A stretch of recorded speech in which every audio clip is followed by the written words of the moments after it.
Mu buzima bw'abashakanye hari ikintu abantu benshi badaha agaciro kandi nyamara nicyo gikomeye: igihe. Aha ntabwo ndi kuvuga igihe icyo ari cyo cyose, ahubwo ni igihe gifite ubusobanuro, igihe cy'ingirakamaro, igihe cyo gusabana. Dukomezanyije urugendo rudasanzwe, urugendo rushingiye ku gitabo kizwi cyane, igitabo cyitwa The 5 Love Languages, indimi 5 z'urukundo, cyanditswe na Gary Chapman mu mwaka w'1992. Mu cyigisho cy'ubushize twibanze ku rurimi rwa mbere, amagambo meza. Twasoreje ku nkuru yo mu mujyi wa Little Rock, aho umugore witwa Betty Jo yigeze kuvuga amagambo yuje amarangamutima. Nubwo umugabo we Bill yamuhaga ibikenewe byose, yari yaramutuje mu nzu nziza, inzu irimo ibikoresho bya kijyambere byose, imodoka yo gutemberamo n'ibindi byiza byinshi umuryango uteye imbere ushobora gukenera. Ariko hari ikintu cy'ingenzi yaburaga, icyo ni igihe. Betty Jo yaravuze ati, ibi byose bimaze iki niba tutabasha kubyishimira turi kumwe? Icyo yifuzaga ntabwo byari ibintu, ahubwo yari akeneye umuntu. Yari akeneye ko Bill amuha igihe, akamwitaho, bakabana koko. Muri uyu mwanya tugiye gusesengura ururimi rwa kabiri rw'urukundo, igihe cyo gusabana, quality time. Ese waba warigeze wibaza impamvu hari abantu bakundana cyangwa abantu bashakanye dore ko baba mu nzu imwe, ariko imitima yabo bombi ikaba iri kure cyane? Ahubwo se waba warigeze wibaza impamvu umuntu ashobora kukubwira ati ndagukunda, ariko wowe ukabona ari kukubeshya maze ntubyiteho? Ibi iyo bibaye ntabwo biba ari impanuka, ahubwo hari impamvu iba yihishe inyuma yabyo. Uyu munsi tugiye kwinjira mu nkuru z'ukuri, inkuru z'abakundana cyangwa se abashakanye bahinduriwe ubuzima nyuma yo kumenya iri banga. Tugiye kumenya impamvu hari abantu baba bakundana ariko bakananirwa kubana, maze bamwe bakanatandukana. Niba ushaka kumenya uko wakongera kubaka isano ikomeye n'uwo ukunda, niba ushaka kumenya uko wakumva urukundo mu buryo bushya, komeza udukurikire kugeza ku musozo, nturangare, kuko ibyo ugiye kumva bishobora guhindura uburyo ubona urukundo buziraherezo. Dr. Chapman atangira agira ati, nari nkwiriye kumenya ikintu kidasanzwe. Nari nkwiriye kumenya hakiri kare ko ururimi nyamukuru rw'urukundo rwa Betty Jo ari uguhabwa igihe gihagije. Ni iki yavugaga kuri wa mugoroba wo mu mpeshyi ubwo namusuraga we na Bill Little Rock? Yifuzaga ko umugabo we Bill amwitaho, akamushyira imbere, akamuha igihe, bakagira ibintu bakorera hamwe. Iyo mvuga igihe cy'ingirakamaro, mba nshaka kuvuga guha undi muntu umwanya, ukamuha umwanya wawe wose nta kindi kibahugije. Ntabwo ari ukwicara mu ntebe mureba televiziyo. Iyo bimeze bityo, hari ibindi bintu bitwara ibitekerezo byanyu bitari uwo mwashakanye. Icyo nshaka kuvuga hano ni ukwicara hamwe, mwajimije televiziyo, mukarebana, mukaganira, buri wese agahunda umwanya wuzuye. Aha ahubwo twavuga nko kujya gutembera muri kumwe mwembi gusa, cyangwa kujya gusangira mukaganira murebana. Ese wigeze witegereza ukuntu muri resitora byoroshye gutandukanya abantu bamaze igihe gito bakundana n'abandi bantu bamaze igihe bashakanye? Abakundana baba barebana, baganira, ariko abashakanye bamwe bicara bareba hirya n'undi areba hino, bari aho muri resitora. Mbese muri make baba basa n'abajyanwe no kurya gusa. Iyo nicaye hamwe n'umugore wanjye nkamuha iminota 20, nawe akabigenza cyo, tuba duhanye iminota 20 y'ubuzima bwacu. Iyo minota ntabwo bizongera kubaho ukundi, tuba duhana ahantu ubuzima bwacu. Ubwo ni uburyo bukomeye, bukaba ari uburyo bukomeye bwo kugaragarizanya urukundo mu marangamutima. Umuti umwe ntushobora gukiza indwara zose. Mu nama nagiriye Betty Jo, nakoze ikosa rikomeye. Natekerezaga ko amagambo meza azagira agaciro kuri Betty Jo nk'uko yari agafite kuri Bill. nari nizeye ko buri umwe nabwira undi amagambo yo kumushimira no kumwubaka bizaba bihagije bombi bakumva bakunzwe. Ibyo byagize akamaro kuri Bill.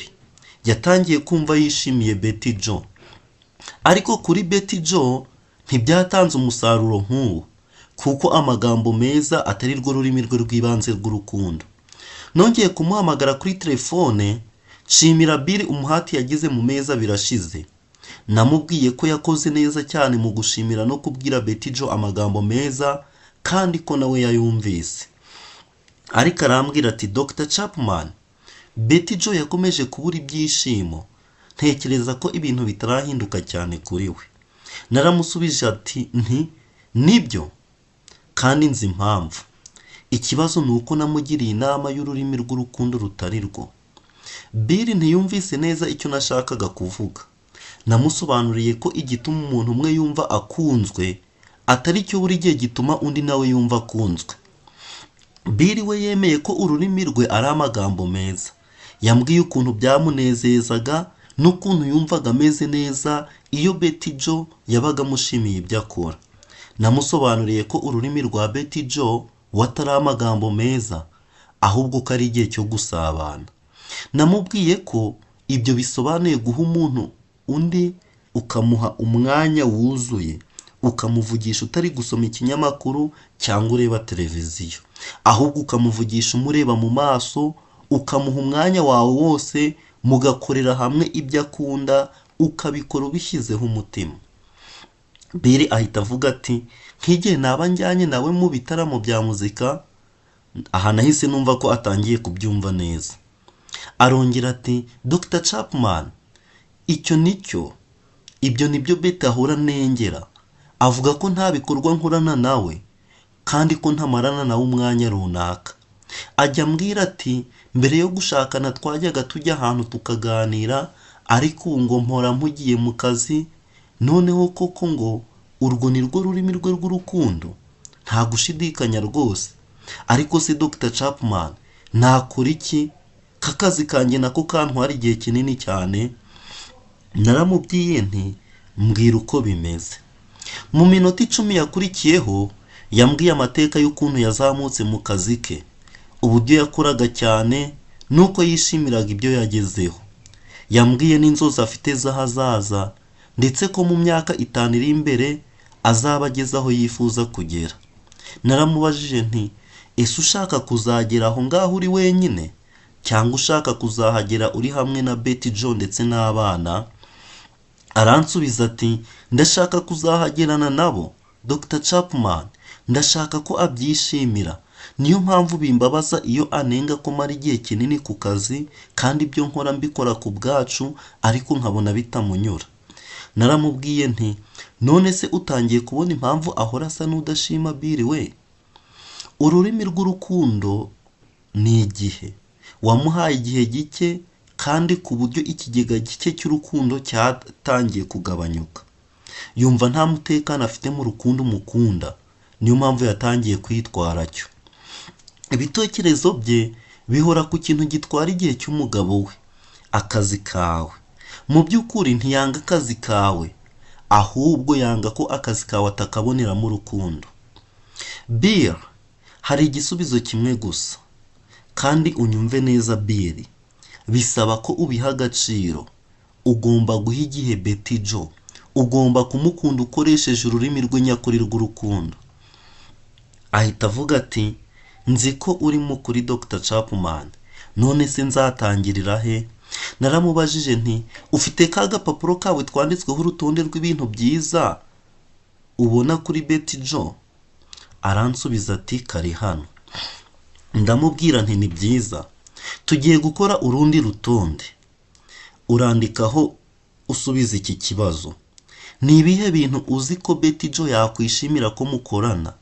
Muri make ibintu yagiye avuga mu myaka ishize. Bill yahise akora urutonde. Dore urutonde Bill yahise akora: kujya kumara weekend mu misozi, rimwe na rimwe turi kumwe n'abana, ubundi turi twembi gusa. Guhura nawe ku manywa tugasangira muri restaurant nziza. Gushaka umuntu urera abana bacu, noneho tukajya gusangira nimugoroba turi twembi gusa. igihe ngeze mu rugo nimugoroba nkicara tukaganira, nkamubwira uko umunsi wanjye wagenze, nanjye nkamutega amatwi akambwira uko we wagenze. Ntashaka ko ndeba televiziyo mu gihe turi kuganira. Kumara igihe mvugana n'abana ku byerekeye n'ishuri ryabo, kumara igihe nkina n'abana imikino, kujyana nawe n'abana muri picnic muri weekend, kujyana n'umuryango mu biruhuko nibura rimwe mu mwaka, kujyana nawe gutembera n'amaguru tukaganira turi mu nzira, tukagenda intambwe ku yindi, agatoki ku kandi. Aravuga ati ibyo nibyo yagiye ahora avuga mu myaka ishize. Naramubajije nti uzi icyo ngiye kugusaba gukora? Maze nawe ahita ansubiza ati ugiye kunsaba kubikora. Naramubwiye nti nibyo, rimwe mu cyumweru kurinda kugeza mu mezi 2 ari imbere, ujye ufata ikintu kimwe mu cyumweru ugikore. Igihe wakwibaza ngo uzagikura he, birumvikana uzagishaka. Bill, uri umuntu uzi gufata ibyemezo neza. Iyo uba utari umuntu ufata ibyemezo byiza, ntuba ugeze aho uri ubu. Ufite ubushobozi bwo gutegura ubuzima bwawe, ndetse ubasha gushyira Betty Joe muri gahunda zawe. Aravuga ati ndabizi ko nshobora kubikora. Naramubwiye nti kandi Bill, ibi ntibigomba kugabanya intego zawe mu kazi, ahubwo bivuze gusa ko igihe uzaba ugeze ku rwego rwo hejuru, Betty Joe n'abana nabo bazaba bari kumwe nawe. Aravuga ati icyo nshaka kurusha ibindi byose, naba ngeze ku rwego rwo hejuru cyangwa ntararugeraho, ndashaka ko agira ibyishimo, kandi nkishimira ubuzima ndi kumwe nawe ndetse n'abana. Imyaka yarahise iricuma, Bill na Betty Joe bari bageze ku rwego rwo hejuru, ariko bongera kugaruka hasi. Ariko icy'ingenzi ni uko babikoze bari kumwe. Abana barakuze barigenga, kandi Bill na Betty Joe bemeranya ko iyi myaka ariyo myaka yabaye myiza kurusha iyindi yose mu buzima bwabo. Bill yabaye umukunzi ukomeye w'ibitaramo bya muziki, naho Betty Joe akomeza kwandika ku rupapuro rwe ibintu byinshi ashima kuri Bill. Ntiyigera arambirwa kubyumva. Ubu Bill yatangiye kampani ye bwite, kandi yongera kugera ku rwego rwo hejuru. Akazi ke ntabwo kakiri ikibazo kuri Betty Joe. Noneho arabimushimira kandi aramushyigikira. Azi neza ko ari we uza ku mwanya wa mbere mu buzima bwa Bill. Ikigega cy'urukundo rwe kiruzuye, kandi iyo gitangiye kugabanyuka, Bill amuha umwanya we wose nta kindi yitayeho. Ikintu cy'ingenzi mu gihe cyo gusabana ni ukuba hamwe. Ntabwo bivuze kuba abantu babiri bari mu cyumba kimwe gusa. Abantu babiri bashobora kuba bari mu cyumba kimwe, ariko ugasanga ntabwo bari kumwe. Kuba hamwe bisaba kwitanaho mu buryo bwimazeyo. Iyo umubyeyi w'umugabo yicaye hasi akinisha umwana we w'imyaka 2 umupira, ibitekerezo bye ntibiba byibanze ku mupira, ahubwo biba biri ku mwana. Muri aka kanya gato, niyo kaba kagufi, baba bari kumwe mu buryo bw'ukuri. Ariko niba uwo mubyeyi ari kuvugira kuri telefone mu gihe aterera umwana umupira, ibitekerezo bye biba byacitsemo kabiri.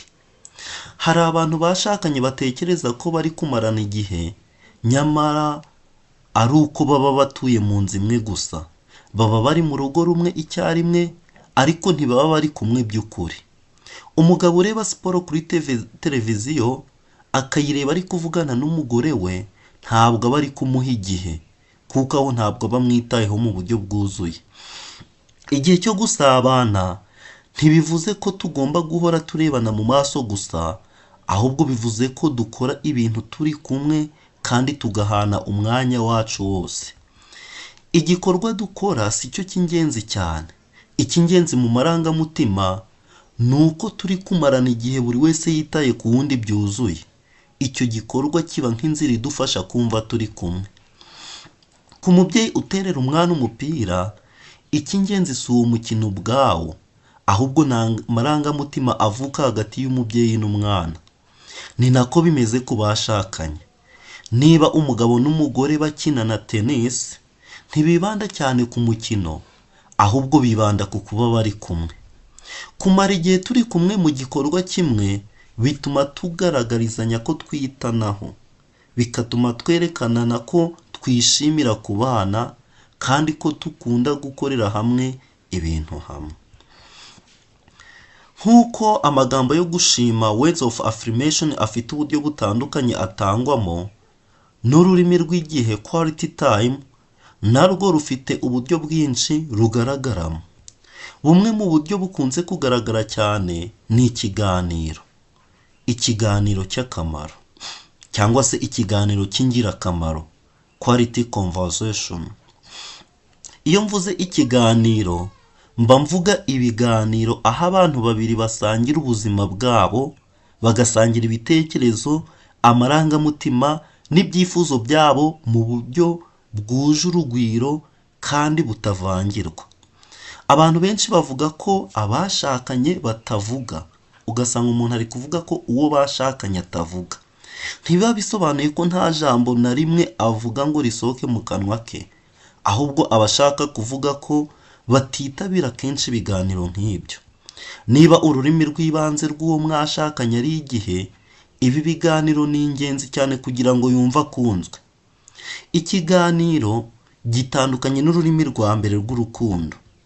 Amagambo yo gushima yibanda ku byo tuvuga, ariko ikiganiro cyo kibanda ku byo twumva. Niba nkugaragariza urukundo binyuze mu kumarana igihe kandi tukakimara tukaganira, bisaba ko nkwitaho nkumva neza icyo uvuga. Nzabaza ibibazo bigamije gusobanukirwa ibitekerezo byawe, amarangamutima yawe ndetse n'ibyifuzo byawe. Chapman aduha inkuru ya Patrick akatubwira ati, nahuye n'umugabo witwa Patrick afite imyaka 43, yari amaze imyaka 17 ashinze urugo. Ndamwibuka kuko amagambo ye ya mbere yari yuzuye amarangamutima. Yicaye mu biro byanjye maze arunama aravuga ati, Dr. Chapman, nabaye umupfapfa nyakuri. Ndamubaza nti, niki cyatumye ugera kuri uwo mwanzuro? Aravuga ati, maze imyaka 17 nubatse urugo, ariko umugore wanjye yaransize. Ubu nibwo mbona ukuntu nari umupfapfa. Nsubiramo ikibazo nti, ni mu buhe buryo wabaye umupfapfa? Aravuga ati, umugore wanjye yajyaga ava ku kazi akambwira ibibazo byo ku kazi. Narumvaga nkamutega amatwi, hanyuma nkamubwira icyo ntekereza ko yakora. Nahoraga muha inama, namubwiraga ko agomba guhangana n'ikibazo. Naramubwiye nti, ibibazo ntibishira ubwabyo, ugomba kuganira n'ababigizemo uruhare cyangwa umuyobozi wawe akabikemura. Bukeye akagaruka akambwira ibibazo bimwe, nkamubaza niba yakoze ibyo namubwiye. Akazunguza umutwe akavuga ko atabikoze. Nongera kumugira inama. Bukeye nabwo bikamera bityo. Nyuma y'iminsi 3 cyangwa 4 nkarakara, nkavuga nti, ntukitege ko nzakugirira impuhwe niba utubahiriza inama nguha.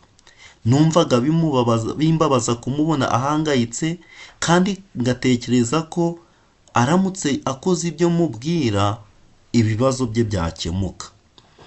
Nyuma iyo yongeraga kuzana icyo kibazo, naramubwiraga nti, sinshaka kongera kukumva ubivuga.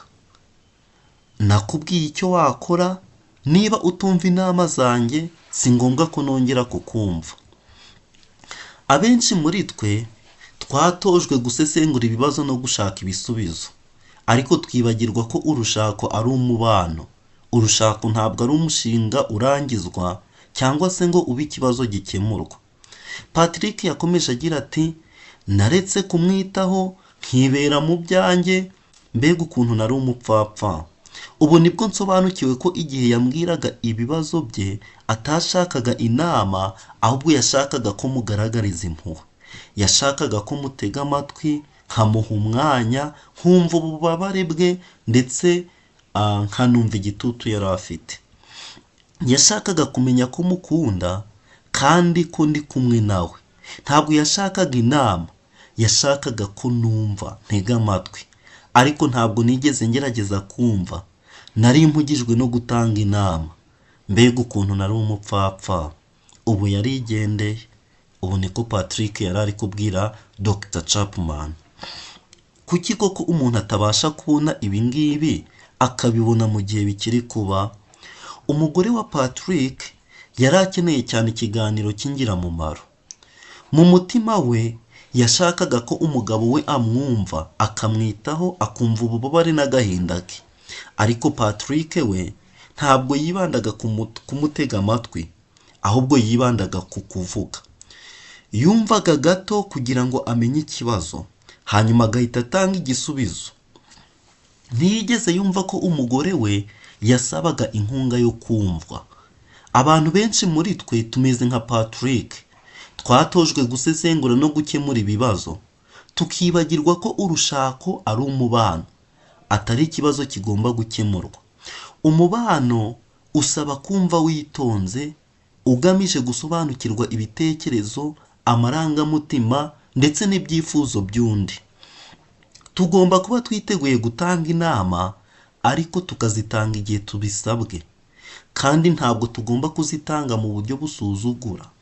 Abenshi muri twe ntitwatojwe kumva, twihutira gutekereza no kuvuga kuruta kumva. Kwiga kumva bishobora kugorana nko kwiga ururimi rushya, ariko tugomba kubyiga niba dushaka kugaragariza abo twashakanye urukundo. Ibi ni ingenzi cyane niba ururimi rw'urukundo rw'uwo mwashakanye ari igihe. Icyiza ni uko hari ibitabo byinshi n'inyandiko nyinshi byanditswe, bikandikwa bigamije gufata abantu kwiga neza ubuhanga bwo kumva abandi. Sinshaka gusubiramo ibyo byanditswe n'abandi, ahubwo reka ntange incamake y'inama z'ingenzi zagufasha mu buryo bufatika. Inama ya mbere: jya ureba uwo mwashakanye mu maso igihe ari kuvuga.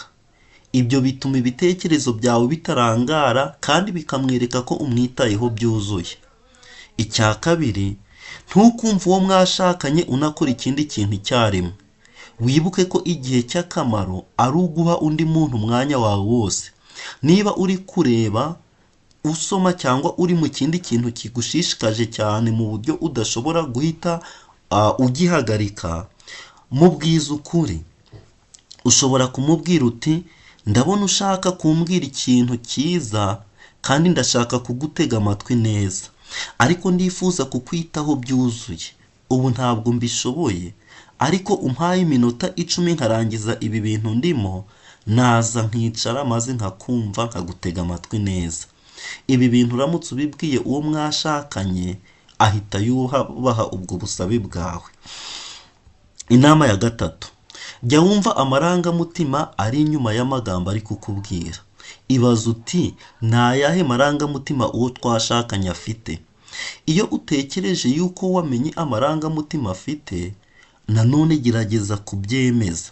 Urugero, ushobora kumubwira uti, ndumva umeze nk'uwacitse intege kubera ko nibagiwe, ugakomeza n'ibindi uvuga. Iyo uvuze gutya, bituma agira amahirwe yo gusobanura neza uko yiyumva, kandi bikamwereka ko uri kumutega amatwi witonze. Inama ya kane: inama ya kane hano Dr. Chapman atanga, aravuga ati, ite ku bimenyetso by'umubiri: gukanda ibipfunsi, kunyeganyega kw'amaboko, amarira, kubumba isura, cyangwa uko amaso ye agenda. Byose bishobora kukwereka uko undi ari kwiyumva. Hari igihe umubiri uvuga ubutumwa butandukanye n'amagambo. Baza kugira ngo wemeze neza ibyo atekereza nuko ari kwiyumva. Inama ya gatanu: irinde kumuca mu ijambo. Ubushakashatsi buherutse kwerekana ko abantu benshi bumva amasegonda nka 17 gusa mbere yo guca mu ijambo, bagashyiramo ibitekerezo byabo. Niba nguhaye umwanya wanjye wose igihe uri kuvuga, nzirinda kwirwanaho, nirinde kugushinja cyangwa gutsimbarara ku bitekerezo byanjye. Hano intego yanjye izaba ari ukumenya ibitekerezo byawe n'amarangamutima yawe, ntabwo ari ukuguhindura, ahubwo ni ukugira ngo nkumve neza. Ikiganiro cy'ingirakamaro ntigisaba gusa kumva witonze, ahubwo kinasaba kwigaragaza. Nawe ukavuga, ukiga kuvuga, ukavuga ukuri. Iyo umugore avuze ati, icyampa umugabo wanjye akajya ambwira, sinzi icyo atekereza cyangwa icyo yumva, hano abasaba ubucuti bwimbitse, abashaka kwegerana n'umugabo we ariko se yakumva yegeranye nawe ate kandi atamuzi. Kugira ngo yumve akundwa, umugabo agomba kwiga kuvuga ukari. Niba ururimi rwe rw'urukundo rw'ibanze ari igihe, umutima we ntuzigera wuzura urukundo keretse umugabo amubwiye ibitekerezo bye n'amarangamutima ye. Kwivuga ukuri ntabwo byoroshye kuri bamwe. Abantu benshi bakuze bakuriye mu miryango aho kugaragaza ibitekerezo n'amarangamutima bitari byemewe. Hari abantu benshi nzi bakiri bato, iyo umwana yasabaga igikinisho bahitaga bamwereka ukuntu ubukungu bw'umuryango buhagaze nabi, bityo uwo mwana akumva afite icyaha kuba yagaragaje icyo yifuza, noneho bigatuma akura yiga kutagaragaza ibyo yifuza. Hari abantu benshi bakuriye muri ubwo buryo. Abandi bantu benshi igihe bari bakiri bato, iyo babaga bakiri abana noneho bakagaragaza uburakari, ababyeyi babasubizaga mu magambo akomeye abacira urubanza bakabacyaha. Ibyo bigatuma bakura biga guhisha uburakari. Iyo nk'abo bantu bumvaga bababajwe n'uko bamerewe, ugasanga agaragaje ko ababajwe n'uko atajyanye na se cyangwa se atajyanye na se ku isoko, bahitaga bamubwira yuko agomba kureka kugaragaza uburakari, agakura bamutoza guhisha ako kababaro. Iyo umuntu amaze gukura rero, benshi baba baramaze kwiyigisha guhisha amarangamutima yabo. Buri wese rero akwiriye kumenya ko nawe ari umuntu ugira amarangamutima. Nubwo waba waramenyereye kuyahisha, mu rugo ntabwo ariko bigomba kumera.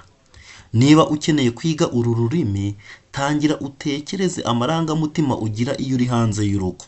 Jya witwaza agatabo gato inshuro 3 ku munsi, ibaza uti ni ayahe marangamutima nagize mu masaha 3 ashize.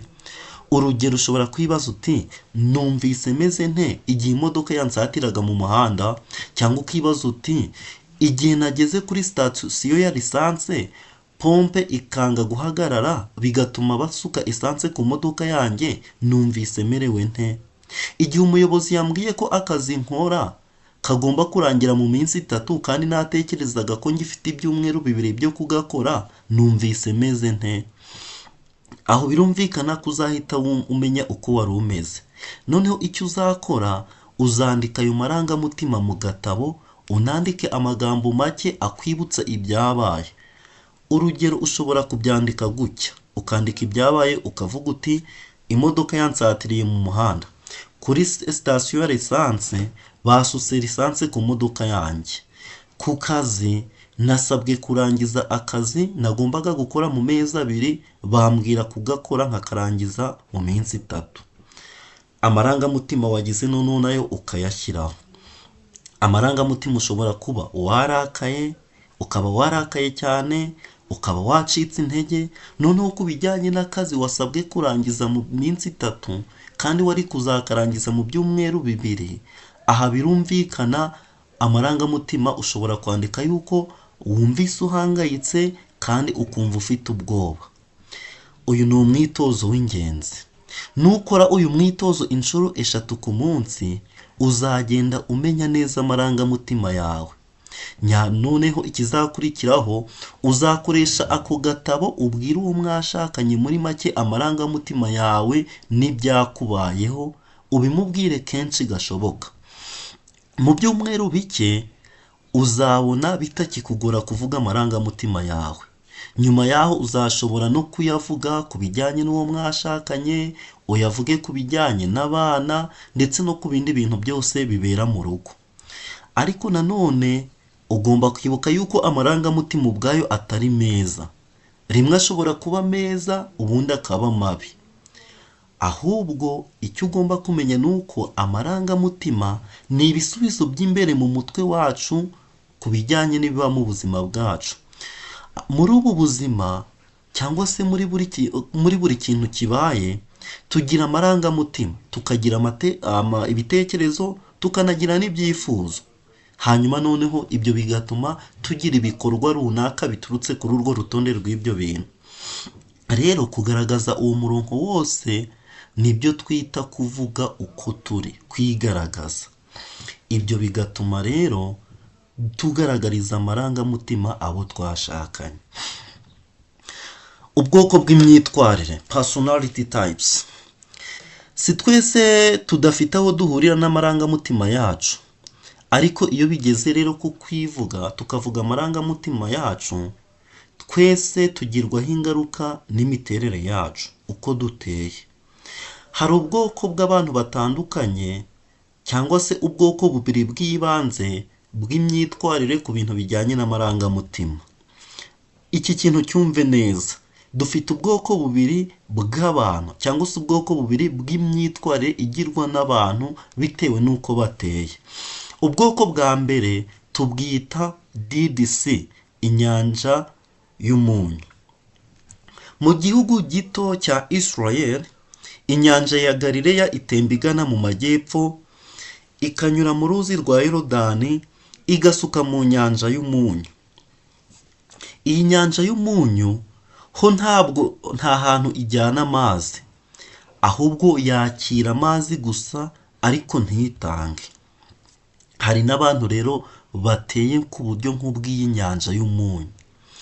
Umuntu umeze atya yakira ibintu byinshi ku munsi, agatega amatwi ibyamubayeho, agatega amatwi amarangamutima n'ibitekerezo by'abandi. Afite ububiko bunini abishyiramo kandi anyurwa no kutavuga. Niba ubwiye umuntu umeze utyo uti ni iki kikubayeho, kuki utavuga uyu mugoroba, ashobora kugusubiza ati nta kibazo mfite. Ni iki gituma utekereza ko hari ikibazo? Kandi aba avuze ukuri. Umuntu umeze nk'uyu aba anyuzwe no kutavuga. Ashobora gukora urugendo rurerure nta jambo avuze kandi we akumva ameze neza. Ariko ku rundi ruhande hari n'undi muntu twita akanyenyeri k'amazi, bubbling brook. Uyu muntu we icyo abonye cyangwa yumvise gihita gisohoka mu kanwa. Ntabwo hashobora gushira n'umunota n'umwe atabivuze.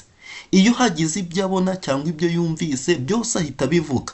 Iyo nta muntu uri hafi aho ngo abimubwire, ashobora no gufata telefone akagira uwo ahamagara maze akamubwira ati uzi ibyo nabonye, uzi ibyo numvise. Iyo nta n'umuntu abonye kuri telefone, ashobora no kwivugisha ubwe kuko we nta bubiko afite bwo kubikamo ibyo yumvise. Akenshi umuntu umeze nk'inyanja y'umunyu ashakana n'umuntu umeze nk'akanyenyeri k'amazi. Ibi biterwa n'uko mu gihe bakiri mu rukundo aba bantu barahuza cyane. Niba uri inyanja y'umunyu ugakundana n'akanyenyeri k'amazi, mugira ibihe byiza cyane. Ntugomba kwibaza uti ndatangiza nte ikiganiro, cyangwa ngo wibaze uti natuma igikorwa gikomeza gute. Ahubwo hano icyo ukora ni uguhina umutwe ukavuga uti yego, akakubwira ibintu byinshi nawe ukikiriza uti yego, undi akavuga ijoro ryose maze nawe ukavuga uti ni umuntu mwiza aranganiriza. Kubera iki? Wewe uri umuntu ukunda gutega amatwi, noneho washakanye n'umuntu we ukunda kuvuga cyane. Nanone niba wowe uri akanyenyeri k'amazi, birumvikana nta bubiko bw'amagambo ufite, weho ikibaye cyose n'icyo wumvise cyose urakivuga. Rero iyo ugize amahirwe ugakundana n'inyanja y'umunyu, nabwo mugira ibihe byiza cyane kuko birumvikana aba ari umuhanga mu gutega amatwi. Uravuga ukisanzura ukavuga amasaha menshi, nawe akagutega amatwi yitonze, noneho nawe ugataha uvuga uti ni umuntu mwiza cyane, mbega ukuntu antega amatwi. Ariko nyamara nyuma y'imyaka nk'itanu abantu bashakanye, ibintu bishobora guhinduka. Uwo mu bwoko bw'akanyenyeri k'amazi ashobora kuvuga ati tumaze imyaka 5 dushakanye ariko simuzi. Undi nawe akavuga ati ndamuzi cyane, icyampa akagabanya kuvuga kuko amena amatwi, icyampa akampa agahenge. Inkuru nziza rero ihari ni uko abantu b'inyanja y'umunyu bashobora kwiga nabo kuvuga, ndetse n'abantu b'akanyenyeri k'amazi nabo bashobora kwiga kumva. Imiterere yacu nibyo itugiraho ingaruka, ariko ntabwo tuyoborwa nayo burundu. Uburyo bumwe bwo kwiga impinduka nziza ni ugushyiraho igihe cya buri munsi cyo kuganira, aho buri wese avuga ibintu bitatu byamubayeho uwo munsi n'uko byamugizeho ingaruka. Ibyo byafasha urugo kugira ubuzima bwiza. Mu gihe mutangiye kubikora mu byumweru bike cyangwa amezi make, muzabona ibiganiro byanyu birushaho kugenda neza. Uretse kumarana igihe rero muri kumwe, umwe yitaye ku wundi mu buryo bwuzuye, hari n'ubundi buryo bw'ingenzi bwitwa ibikorwa by'ingirakamaro. Mu mahugurwa ajyanye n'urushako, nasabye abashakanye kuzuza interuro igira iti numva nkunzwe cyane n'uwo twashakanye, iyo maze bakagenda buzuzamo ibyabo. Umugabo umwe w'imyaka 29 wari umaze imyaka 8 ashinze urugo yaravuze ati numva nkunzwe cyane iyo dukora ibintu turi kumwe. Ibyo nkunda n'ibyo akunda, turaganira cyane bikamera nk'aho tukiri mu rukundo rwa mbere. Ibi ni ibintu bisanzwe ku bantu bafite ururimi rw'urukundo rw'igihe cy'akamaro. Icy'ingenzi kuri bo ni ukuba bari hamwe banakorera ibintu hamwe. Ibikorwa bishobora kuba ibyo mwese mukunda cyangwa ibyo umwe muri mwe akunda. Icy'ingenzi ntabwo ari ibyo muba mukora, ahubwo ni impamvu mubikora. Ibyo ni urukundo, kandi kuri bamwe nibyo bigaragaza urukundo kurusha ibindi byose. Urugero, Tracy yakuriye mu muziki wa classic symphony, mu gihe Larry yakuriye mu muziki wa country. Larry ntiyigeze akunda symphony, ndetse nta nubwo yitaga ku muziki umeze utyo. Umuziki w'abantu bategereje elevator music niko yawitaga. Ariko nyuma yo kumenya ko ari ururimi rw'urukundo rwa Tracy, yatangiye kujya amuherekeza bikunze, atari uko akunda uwo muziki, ahubwo ari uko akunda umukunzi we Tracy. Uko igihe cyagiye gishira, yatangiye no kuyishimira gato. Nubwo atigeze aba umukunzi ukomeye w'uwo muziki wa Finton, yamenye neza gukunda umugore we.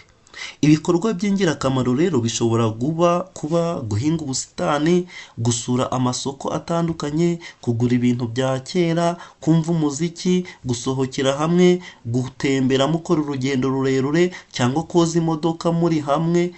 Iby'ingenzi muri ibyo bikorwa ni uko byibura hari umwe uba abyifuza, undi noneho akaba yiteguye kubikora, mwembi mukamenya ko mubikora kugira ngo mugaragarizanye urukundo. Inyungu imwe ikomeye y'ibi bikorwa ni uko bibasigira urwibutso. Abashakanye bafite amahirwe n'abibuka ibihe byiza bagiranye, nko gutembera, gukina, gusura ahantu n'ibindi, kandi ibyo byose bibatera kumva urukundo rwabo ruriho. None se igihe cyo kubikora gituruka he? Birumvikana igihe kirashakwa, nk'uko dushyiraho igihe cyo gufata amafunguro. Kubera iki? Kubera ko ari ingenzi ku rushako rwacu, nk'uko amafunguro ari ingenzi ku buzima bwacu. None se biragora? Yego, bishobora kugora, ariko bisaba ko bitegurwa neza. Yego, hari ibyo muzigomwa buri wese akigomwa ku giti cye. Birashoboka ko kandi hari ibyo muzajya mukora mutabikunze cyane. Nibyo rwose, ariko se bifite agaciro? Nta gushidikanya agaciro karahari. Inyungu ni iyihe? Inyungu ni ukunezeza no kubana n'uwo mwashakanye, ukumva ukundwa nawe akumva akundwa, no kumenya ko uzi kuvuga ururimi rw'urukundo rwe neza. Niba ururimi rw'urukundo rw'uwo mwashakanye ari igihe cyo gusabana, quality time, mujyane gutembera mu gace ka kera aho umwe muri mwe yakuriye. Mujyane muri parike y'umujyi, mukodeshe amagare, mutware amagare kugeza munaniwe, hanyuma mwicare mwitegereze ibishyuhe cyangwa ibindi bintu biri aho ngaho. Ikindi kintu mushobora gukora mu mpeshyi cyangwa mu gihe cy'izuba, mufate umwanya wo gufungurira hamwe. Saba uwo mwashakanye akwandikira urutonde rw'ibintu 5 yakwishimira ko mukora. Mufate gahunda yo gukora kimwe muri ibyo buri kwezi. Niba amafaranga ari ikibazo, mujye musimburanya ibidasaba amafaranga n'ibisaba amafaranga. Baza uwo mwashakanye aho akunda kwicara cyane mu gihe muri kuganira. Noneho mu cyumweru gikurikiyeho umubwire uti ndashaka ko tuganira, maze muhajye. tekereza ku gikorwa uwo mwashakanye akunda ariko wowe kikakunezeza gake, nk'umupira w'amaguru, umuziki cyangwa ikindi kintu nko kureba televiziyo. Mubwire ko ushaka kwagura ubumenyi bwawe kandi wifuza kumuherekeza muri icyo gikorwa muri uko kwezi. Jya ufata umwanya buri munsi wo kuganira ku byabaye uwo munsi. Buri mezi 3 mugire umugoroba wo gusubiza amaso inyuma ku mateka yanyu. Mufate isaha imwe muganire ku mateka yanyu. Bill na Betty Joe bo muri Litrock banyeretse agaciro k'ururimi rwa mbere rw'urukundo, amagambo yo gushima, words of affirmation, ndetse bananyereka ururimi rwa kabiri, igihe cyo gusabana, quality time. Mu cyigisho cy'ubutaha tuzatembera tujye i Chicago ku rurimi rwa 3 rw'urukundo. Ntimuzacikwe.